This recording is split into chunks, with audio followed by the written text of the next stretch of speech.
Hey, Em, how are you doing? It's Miguel again. Are you in there? Are you in there? Where are you in there? So, I just came back from a party. Today is August the 25th, 2018, and it's just after 10 o'clock. It's about 10:15 p.m. And I just came back from a friend's birthday party. He's turning 60 years old tomorrow.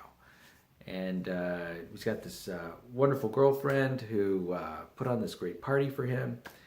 And we basically spent hours and hours just celebrating him and this milestone of his. And we had tacos, and we had dancing, and there was fire, and there was a band that was playing, basically a duo that played folk music, and it was just wonderful. I had a fantastic time.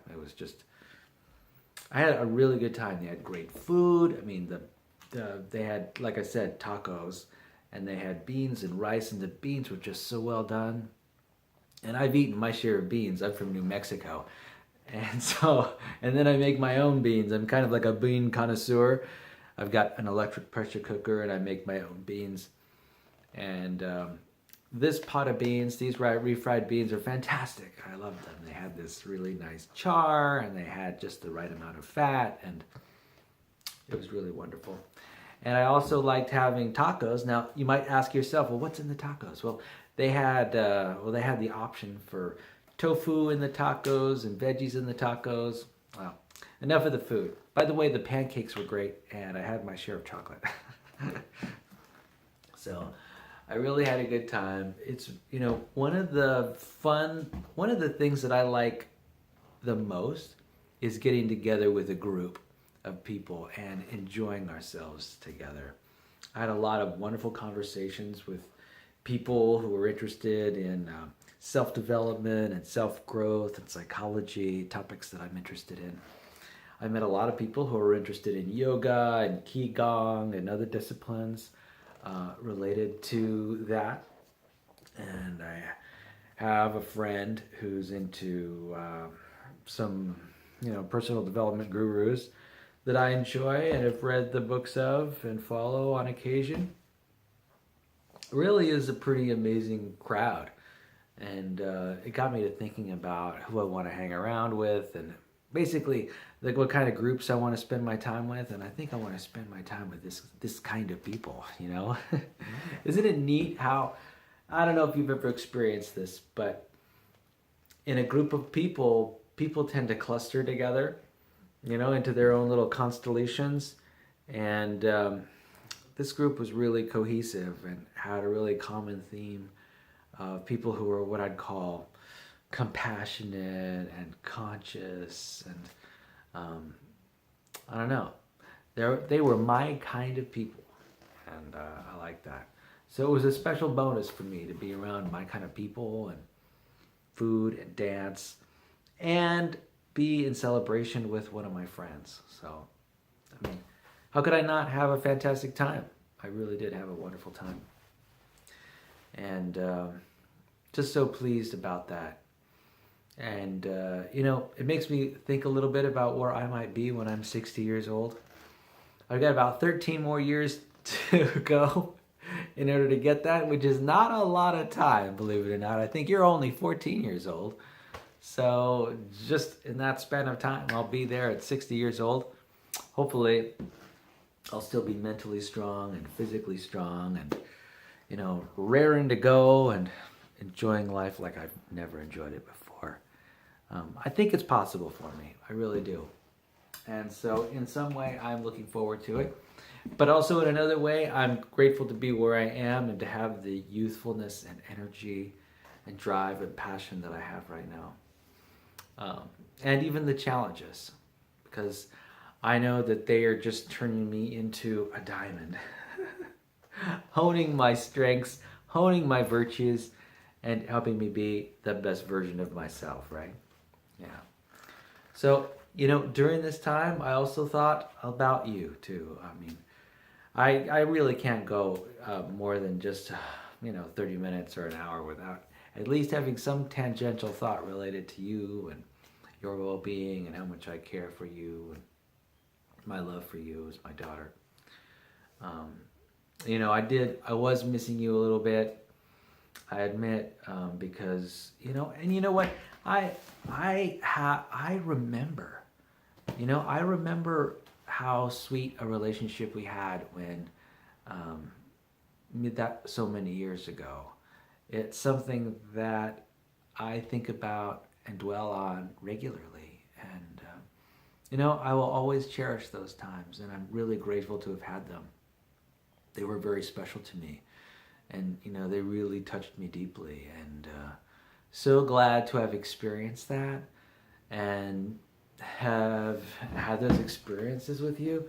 And, in a way, it just, it touches me. It makes me teary-eyed sometimes to think about how much I enjoyed your presence. And, and you know what? The same is true right now. I'm able to reach out and connect with you in ways, maybe not, the as intimate connection as I'd prefer, but I know you're out there. I know you're listening. I know you're watching. I know you're reading. I know you're listening. And that knowledge enough helps bridge the gap. It bridges the distance between you and I, and it closes the separation, and so at least the physical separation. And so I'm glad for it. I'm glad to have those moments. And you know what? So I cherish this time that I have with you. This time when I get to speak one-on-one with you and love up on you a little bit. as I remember you and as I know you, as you've responded to me in my mails and my texts. So let's see. What is on my mind? Well, I did some dancing today. I had some chocolate today, which I usually don't have. I spend a lot of time, focusing on whole foods, and I actually kind of overindulged in desserts today. I'm glad I did, because it's rare for me to really have dessert, in fact. I mean, for me, my desserts are fruit. I end up eating strawberries and grapes and blueberries and oranges. These are my desserts.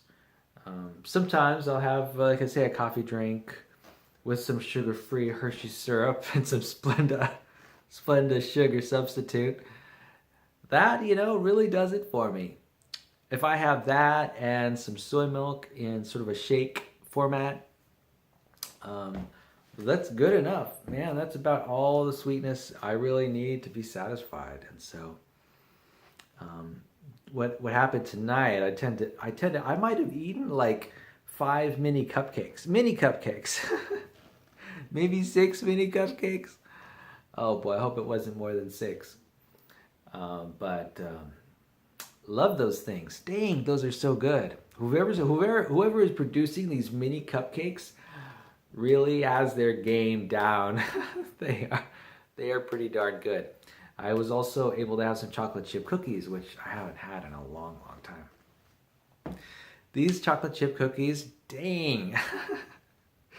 I remember when we were growing up, when we were all together in the household with your mom and I. I know your mom, we used to get cookies from Albertsons all the time, and because she has a sweet tooth. And I remember at the time I was really struggling not to have those cookies. And it's really tough when you're kind of watching what you're eating and you got cookies all over the kitchen and other candies and things like that.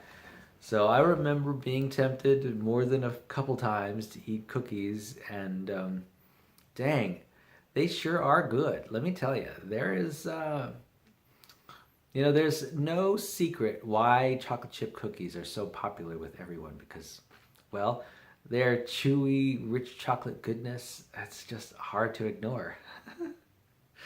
And let me tell you, I got a dose of that stuff. I was thinking, gosh, I wonder if I'll be able to fall asleep tonight for all the chocolate that I ate, since I'm unaccustomed to eating chocolate. We'll see how that goes. I've been taking some magnesium at night before I go to bed as a way to help me relax my muscles after a workout, and it's really been knocking me out. And it doesn't help me fall asleep, but when I fall asleep, I seem to be in a deeper sleep, and I seem to sleep longer, sleep more like a log.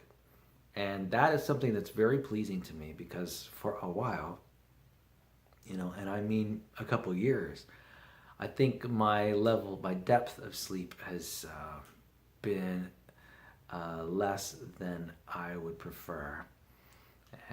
But now I'm totally satisfied with the levels of sleep, the depth of sleep in my sleeping at night. With this magnesium, let me tell you, it's a game changer. Somebody figured it out, and I kind of wish I could have figured it out 3, 4, 5, 10 years ago. But magnesium, that's the way to go, man. When it comes to having a deep and satisfying sleep, magnesium, I don't see how you can beat it. I did my laundry today. Unfortunately, our laundromat here in my apartment complex is kind of on the fritz. Both of the washing machines are out. And because of that, I had to go to a local laundromat, something I rarely ever do, and get my laundry done. I got my laundry done, which is great, and I got it done in a new setting, this laundromat across the street. And that certainly was an experience. Now I know why I don't necessarily prefer to go to laundromats to do my laundry. I really do prefer the privacy of having a couple washing machines here in the apartment complex. Ugh. But anyway, I wanted to mention again how on the 8th of September, my friend Tiffany Worthington and I, we're going to go check out an animal rescue farm up, I think it's in Paso Robles, and I don't know what kind of relationship you have with animals or interest you have in their well-being, but I assume that since you have a dog, you are really accustomed to caring for its needs and making sure that it lives a happy life. And so, I too, I grew up with dogs myself. I had dogs all through my childhood. I had German Shepherds, Doberman Pinschers. I think, and there was at one time I might have mentioned earlier that I had like 9 or 10 Doberman Pinschers because one of our dogs gave birth to a litter of Dobermans. Anyway, I grew up with pets. And so, I really do I believe that I've got a special affinity for dogs in particular. I've actually had cats too. My first wife, Shirlene Stanfield, she had cats and she would rescue cats.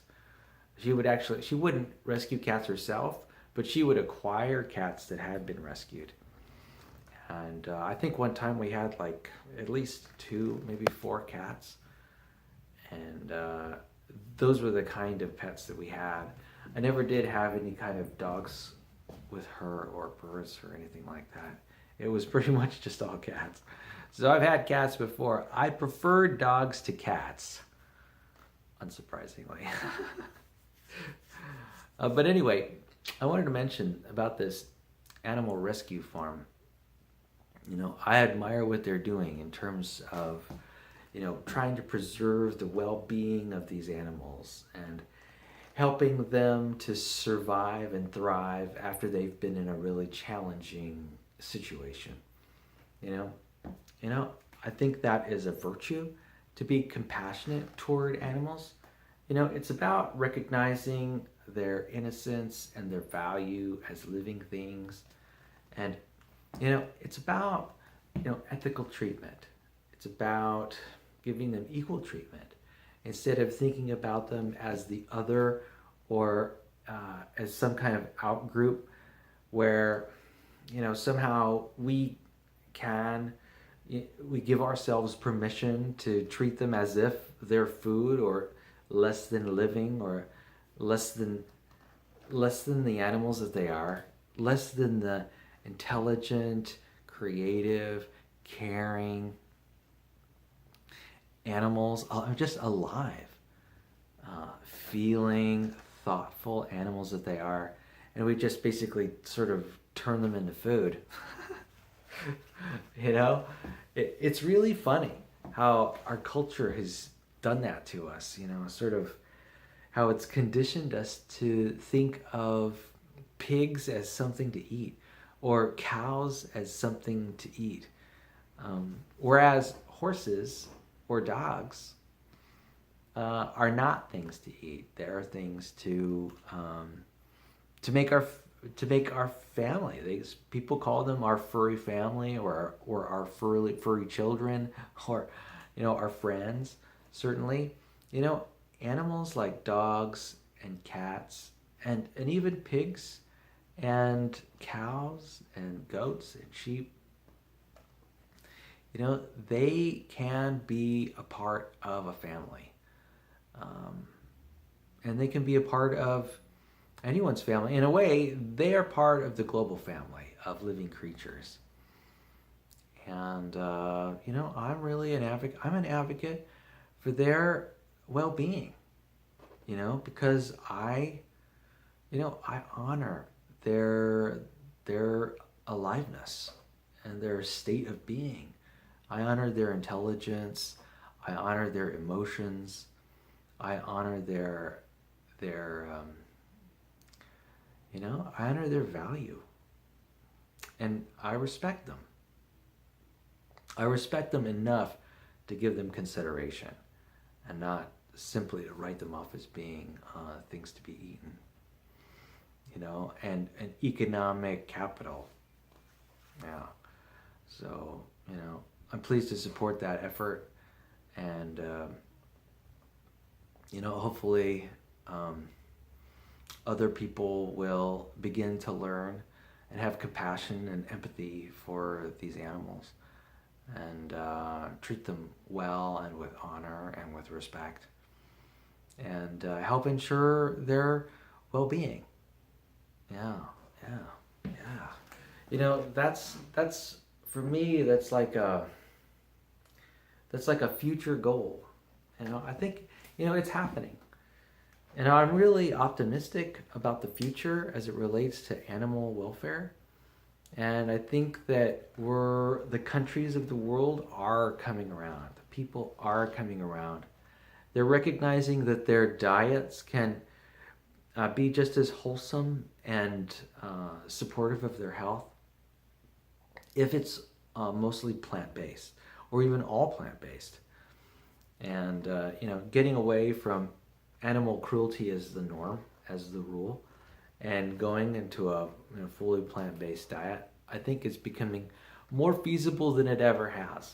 And pretty much everywhere I eat, like with friends at parties or in restaurants, I'm always given vegetarian options, at least vegetarian options, quite often vegan options too. In fact, today, while I was eating tacos at my friend's house, I was offered a vegan option, and I took it.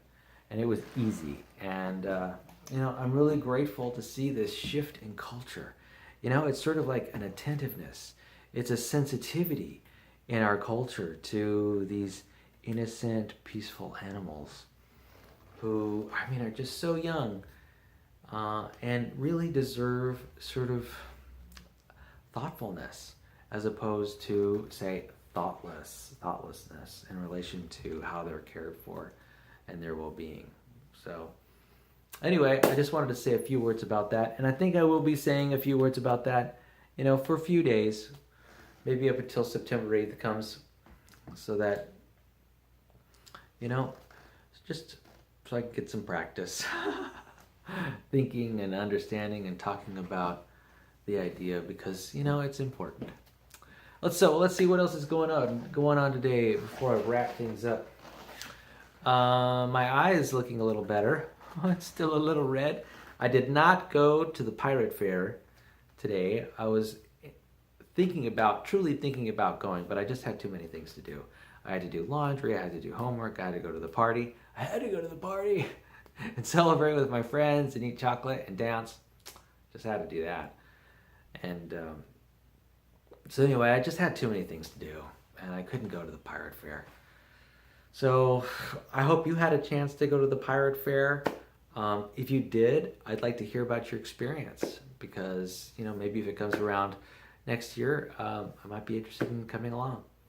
So anyway, I had a lot of wonderful insights today, and I'm just so grateful for being alive and healthy and wealthy enough to do whatever it is I want. Go visit my friends up in Arroyo Grande, do the driving, be strong enough to do that, and even have friends to go. I'm just so grateful for all that I've got, including you. I'm grateful for you and your contributions that you make to my life. Contributions that you may not think are important, but I am aware of and attentive about, and I'm fully grateful for. Anyway, I love you, girl. Talk to you later.